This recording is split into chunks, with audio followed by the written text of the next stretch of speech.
Hello students, welcome to our কেএমনিক study centre. আমি রাজু, তোমাদের বন্ধু ও স্টাডি কোচ। আজকে তোমাদের পরিবেশের দ্বিতীয় পরীক্ষার যে 11 নম্বর স্কুলটা রয়েছে, Raiganj coronation high school HS, এই স্কুলের সব প্রশ্নের উত্তরগুলো করাবো। সো তোমরা প্রথম থেকে শেষ পর্যন্ত ক্লাসটি দেখতে থাকো। তাহলে চলো শুরু করি আজকের পরিবেশের ক্লাস। দেখো, প্রথমে কি বলেছে, সঠিক উত্তরটি নির্বাচন করো। একের দাগের একের প্রশ্ন দেখো, আজাদ হিন্দ ফৌজ গঠন করেছিলেন নেতাজি সুভাষচন্দ্র বসু, ভগৎ সিং, সূর্য সেন নাকি বাঘা যতীন? আমরা সকলেই জানি আজাদ হিন্দ ফৌজ গঠন করেছিলেন নেতাজি সুভাষচন্দ্র বসু। তাহলে অপশন ক হবে সঠিক উত্তর। একে দাগে দুয়েটা দেখো, জওহরলাল নেহরুর জন্মদিনটি পালিত হয়, এটা হবে অপশন গ, শিশু দিবস হিসাবে। তিনের দেখো, মাছ ধরার যে উপায়টিতে বড়শি লাগে তা হলো ছিপ, অপশন গ। ছিপ দিয়ে সবাই মাছ ধরো, তাই না? চারের প্রশ্ন দেখো, সীতাভোগ ও মিহিদানার জন্য বিখ্যাত, এটা হবে অপশন গ, বর্ধমান। এখানে তোমাদেরকে একটা হোমওয়ার্ক দিচ্ছি, বাঁকুড়া কিসের জন্য বিখ্যাত, অর্থাৎ কোন মিষ্টির জন্য বিখ্যাত, তোমরা কমেন্টে জানাও। ওকে। একে দাগের পাঁচের প্রশ্ন দেখো, টেরাকোটা শিল্পের জন্য বিখ্যাত, এটা হচ্ছে বাঁকুড়ার বিষ্ণুপুর, অপশন গ হবে সঠিক উত্তর। এরপর দেখো, দুয়ে কি বলেছে, শূন্যস্থান পূরণ করো। ড্যাশ হলো পশ্চিমবঙ্গের সবচেয়ে উঁচু পর্বতশৃঙ্গ? সান্দাকফু। উত্তর হবে সান্দাকফু হলো পশ্চিমবঙ্গের সবচেয়ে উঁচু পর্বতশৃঙ্গ। দুয়েটা দেখো, তমলুক শহরের আদি নাম ড্যাশ, এটা হবে তাম্রলিপ্ত। তিনের দেখো, হাওড়া জেলাটি ড্যাশ নদীর তীরে অবস্থিত, এটা হবে হুগলি নদীর তীরে অবস্থিত। দুয়ে থেকে চারেটা দেখো, ড্যাশ বানিয়েছিলেন বাঁশের কেল্লা? তিতুমির। সঠিক উত্তর কি হবে? তিতুমির বানিয়েছিলেন বাঁশের কেল্লা। দুয়ে থেকে পাঁচের দেখো, সুন্দরবনে ড্যাশ গাছ দেখা যায়? সুন্দরী গাছ দেখা যায়। তারপরে রয়েছে দেখো, রেশম কীট পালনের জন্য ড্যাশ গাছ লাগানো হয়? এটা হবে তুঁত গাছ লাগানো হয়। এরপর তিনে কি বলেছে, নিচের প্রশ্নগুলির উত্তর দাও। তিনে দাগের একের প্রশ্ন দেখো, বঙ্গভঙ্গ কবে অর্থাৎ কোন সালে হয়েছিল? এটা হবে 1905 সালে। দুয়েটা দেখো, মহানন্দা নদীর জন্মস্থান কোথায়? এটা হবে দার্জিলিংয়ের ডাউহিলে।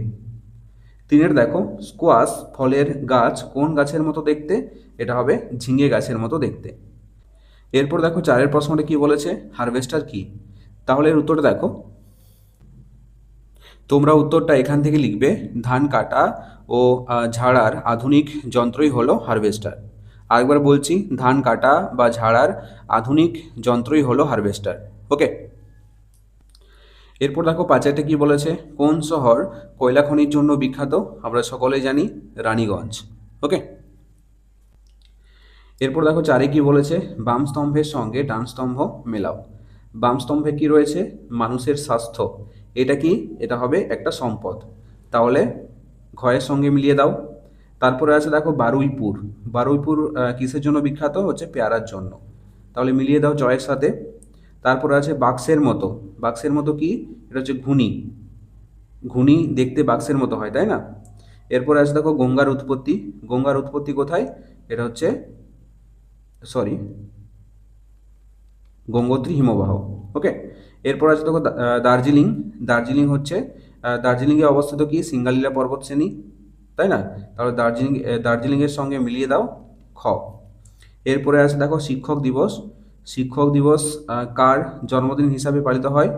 এটা হচ্ছে ডক্টর সর্বপল্লী রাধাকৃষ্ণন। মিলিয়ে দাও। ওকে, বোঝা গেল।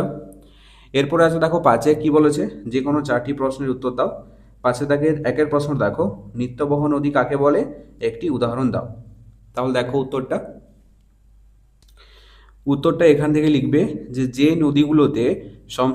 নদীগুলো সবসময় বয়ে যায় এবং সারা বছর জল থাকে।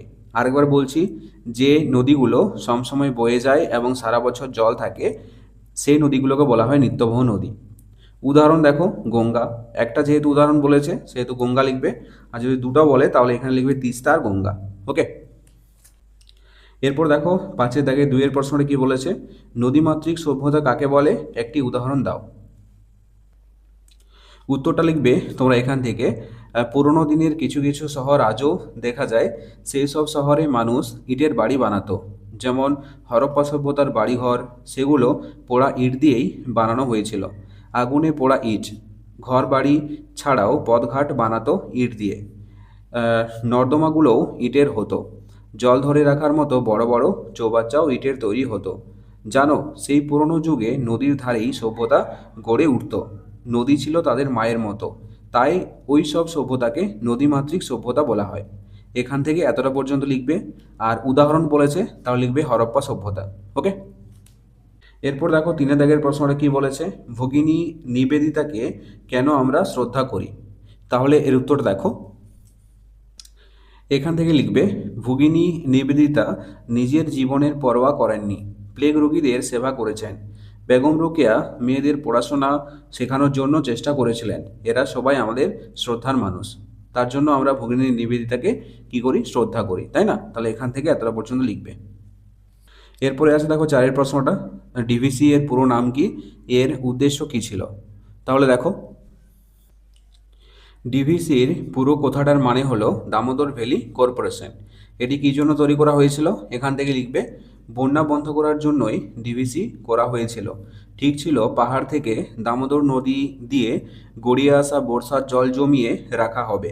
পশ্চিমবঙ্গের সীমান্তের কাছেই অনেকগুলো জলাধার করা হবে, সেখানে জল আটকে রাখা হবে, তাতে বন্যা হতে পারবে না।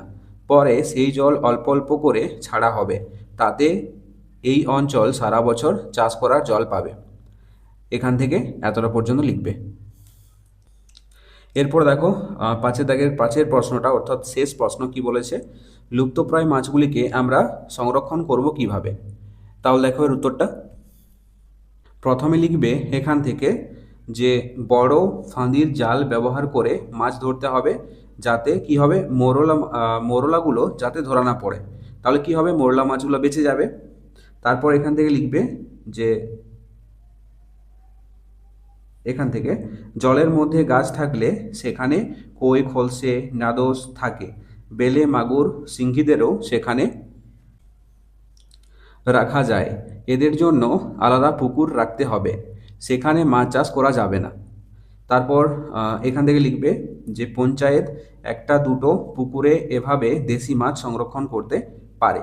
ঠিক আছে, এই পয়েন্টগুলো লিখবে, তাহলেই হবে। এতটা পর্যন্ত। সো এই ছিল আজকের ক্লাসটি কেমন লাগলো অবশ্যই কমেন্ট করে জানাও, আর যদি ভালো লেগে থাকে তাহলে অবশ্যই একটি লাইক করে দিও। আর ছোট্ট বন্ধুরা, তোমরা যদি আমার চ্যানেলে নতুন হয়ে থাকো তাহলে অবশ্যই সাবস্ক্রাইব করে পাশে থাকা বেল আইকনটিতে প্রেস করে রাখো। চলো, দেখা হচ্ছে নেক্সট কোনো ক্লাসে, ততক্ষণ পর্যন্ত বাই বাই, টেক কেয়ার।